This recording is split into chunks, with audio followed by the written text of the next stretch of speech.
Hello guys, Assalamu alaikum. Hello and welcome back to my another new video. This is Mojnu once again in front of you. আজকের spoken English ক্লাসে আমরা প্রশ্ন করা শিখব। একটি structure দিয়ে হাজার হাজার প্রশ্ন করা শিখতে পারবো ইনশাআল্লাহ। তাহলে শুরু করা যাক। আজকের স্ট্রাকচারটি হলো হাউ মেনি। হাউ মেনি অর্থ হচ্ছে কত।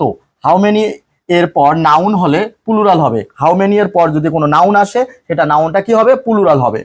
স্ট্রাকচারটি আমরা এখন দেখব। তাহলে how many dash are there in your dash. তাহলে এই শূন্যস্থানে এবং এই শেষের শূন্যস্থানে আমরা বিভিন্ন ওয়ার্ড বসিয়ে বিভিন্ন প্রশ্ন করা শিখবো। আজকে শুরু করা যাক। তাহলে how many dash are there in your dash. তাহলে এখানে আমরা দেখতেছি কিছু ওয়ার্ড লেখা আছে। How many members. মেম্বার্স মানে মেম্বার মানে সদস্য। How many members are there in your family. তোমার পরিবারে কতজন সদস্য রয়েছে।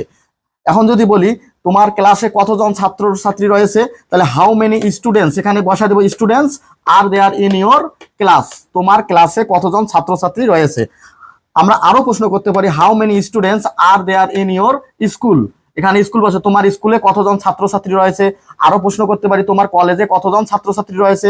যদি বলি তোমার কলেজে কতজন ছাত্রছাত্রী রয়েছে, তাহলে হবে হাউ মেনি স্টুডেন্টস। এখানে স্টুডেন্টস এই নিয়ম বসাই দেবো। স্টুডেন্টস এটা প্লুরাল, নাউনটা এস যুক্ত করা আছে। How many students are there in your college. তোমার কলেজে কতজন ছাত্রছাত্রী রয়েছে। এখন যদি বলি তোমাদের স্কুলে কতজন শিক্ষক রয়েছে, তোমাদের কলেজে কতজন শিক্ষক রয়েছে, তাহলে হবে how many teachers are there in your school. তোমাদের স্কুলে কতজন শিক্ষক রয়েছে। এখন যদি বলি how many teachers are there in your college. তোমার কলেজে কতজন শিক্ষক রয়েছে। এখন যদি বলি তোমার ব্যাগে কতটি কলম রয়েছে, তোমার ব্যাগে কতটি বই রয়েছে, তাহলে how many pens are there in your bag. তোমার ব্যাগে কতগুলো কলম রয়েছে। এখন যদি বলি how many books are there in your bag. তোমার ব্যাগে কতগুলো বই রয়েছে। এখন যদি বলি তোমাদের গ্রামে কতগুলো বাজার রয়েছে, how many markets are there in your village. তোমার গ্রামে কতগুলো কি মার্কেট রয়েছে অর্থাৎ বাজার রয়েছে। এখন আমরা উত্তর করা শিখবো। এখানে বলা আছে, যদি বলা হয় how many members are there in your family, তোমার পরিবারে কতজন সদস্য রয়েছে, তাহলে আমরা এভাবে বলবো there are 5 members in my family. আমার পরিবারে 5 জন সদস্য রয়েছে। এখন যদি বলা হয় তোমাদের স্কুলে কতজন ছাত্রছাত্রী রয়েছে, how many students are there in your school. তোমার স্কুলে কতজন ছাত্রছাত্রী রয়েছে, তখন আমরা এখানে আনসারটি দিব দেয়ার আর 500। হ্যাঁ, there are 500 students in my school অথবা in our school.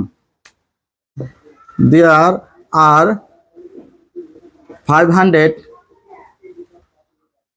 Students in my school অথবা আওয়ার স্কুল। আমাদের স্কুলে 500 জন ছাত্রছাত্রী রয়েছে অথবা আমার স্কুলে 500, আমার স্কুলে 500 জন ছাত্রছাত্রী রয়েছে।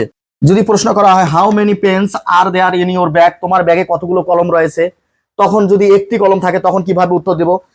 2টি কলম, 3টি কলম, 4টি কলম অথবা একের অধিক কলম যখন থাকবে তখন দেয়ার আর বলবো। যখন একটি কলম থাকবে বা একটি কোনো জিনিসকে বোঝাবে, বস্তুকে বোঝাবে, তখন দেয়ার ইজ হবে।